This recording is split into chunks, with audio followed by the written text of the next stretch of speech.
$411 phone bill gave cruisers a shock, while Celebrity's Bazaar is sure to rock the dock. Hey cruisers, it's Jordan from Beyond the Dock. Welcome back. We are going to dive deep into these topics and more for today, Friday, February 7th, 2025. Be sure to stick around.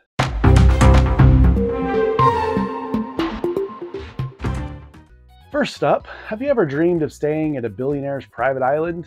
Well, now you can. As part of Virgin Voyage's ultra-luxury annual pass package, currently for $120,000, you and a guest get unlimited sailing for an entire year across Virgin's award-winning ships, with perks like sea terrace cabins, Wi-Fi, priority boarding, exclusive events, and more. But wait! In 2026, they're coming out with their new package, which includes a one-week stay on Richard Branson's private island, Necker Island. You get daily champagne, a $10,000 onboard shopping spree, and even a take-home hammock.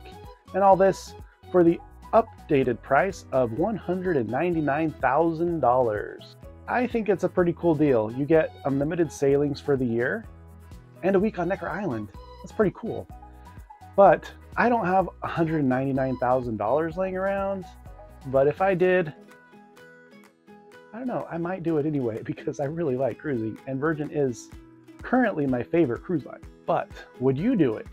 If you had $199,000 to take advantage of this offer, would you do it? Now remember, airfare is included in your one-week stay to Necker Island. Does that swing it for you? This isn't just a vacation, this is a lifestyle. So would you splurge on the annual pass for $199,000? Let me know. Next, Norwegian Cruise Line is making big waves, literally. They just secured their order for 4 new megaships as part of their Prima Plus class. So these 4 ships are set to debut starting in 2030, and then 2032, 2034, 2036. They'll be Norwegian's largest ships, not quite as big as Icon of the Seas, but still pretty large. They are expected to hold 5,100 passengers, assuming double occupancy. Now, to put that in perspective, Icon of the Seas can accommodate up to around 5,600 passengers, assuming double occupancy. So these new ships won't be as large as Icon of the Seas, but they will be Norwegian's largest ships to date. However, NCL's not just focused on size. They're aiming to create more spacious environments with expanded amenities such as new dining options and new entertainment concepts. So NCL fans, are you excited about this? Let us know what you hope to see on one of these mega ships. For those of you who love to hit the slots but hate the smoke, Royal Caribbean has something for you. Freedom of the Seas has just left dry dock, and Royal Caribbean has added a brand new non-smoking casino to the ship. Now this doesn't take place of their main casino, they still allow smoking there, but they've added a smaller casino just a floor above the larger casino. It's in the spot where Vintages used to be. So for those of you who hate dodging smoke, you can now gamble and breathe in peace. They're hoping this change attracts a new crowd because so many people these days don't like the smell of secondhand smoke, and the casino is a huge revenue earner for Royal Caribbean. So what do you think? Will you be more likely to play now that they have a casino that doesn't allow smoking? Let me know in the comments below.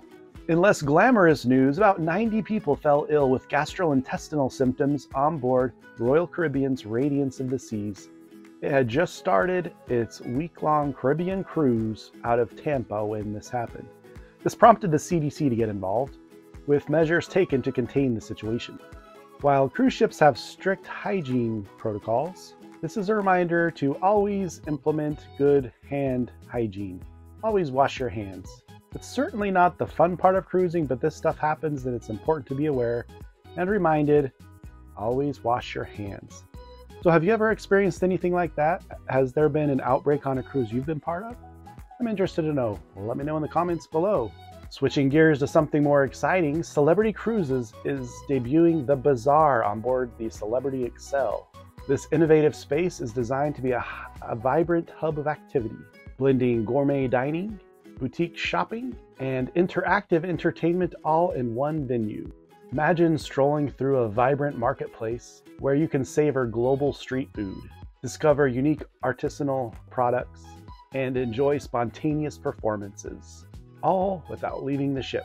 The bazaar aims to create an immersive, ever-changing atmosphere that caters to diverse tastes and interests, making it a standout feature on Celebrity Excel. So basically what they do is at every port, there will be a new theme. One day at port, it may sell local goods produced there at that port. Could be products and food. Another day, maybe at sea day, it's more of a live entertainment venue. So it's designed to immerse you in the local culture for wherever you are in the world, wherever the ship stops that day. So I personally think it's really cool. I'm always interested in local cuisine and local goods. So this will be something I'm really looking forward to. But I want to know, would this make you want to book a celebrity cruise? Let me know in the comments below. And finally, a cautionary tale that could save you some serious cash. A Carnival Cruise Line passenger took to social media after receiving a shocking $411 phone bill from their cruise. The charges, it turns out, came from their 17-year-old daughter who called her boyfriend from on board the ship Carnival Pride. Now, the passenger argued that they weren't warned that they had to turn their phone on to airplane mode while they were connected to the ship's Wi-Fi. So they were asking Carnival Cruise Line to give them a partial refund, which they declined. Now, I've been on a couple Carnival cruises, and I remember specifically being told, at least through the documentation they give you, to always put your phone in airplane mode, especially over international waters, because they warn you that those roaming charges can be quite severe. So I don't know if they really weren't told, which I don't believe. I think it's more that they just didn't want to pay the bill. Now, what do you think? Who should be held accountable for that?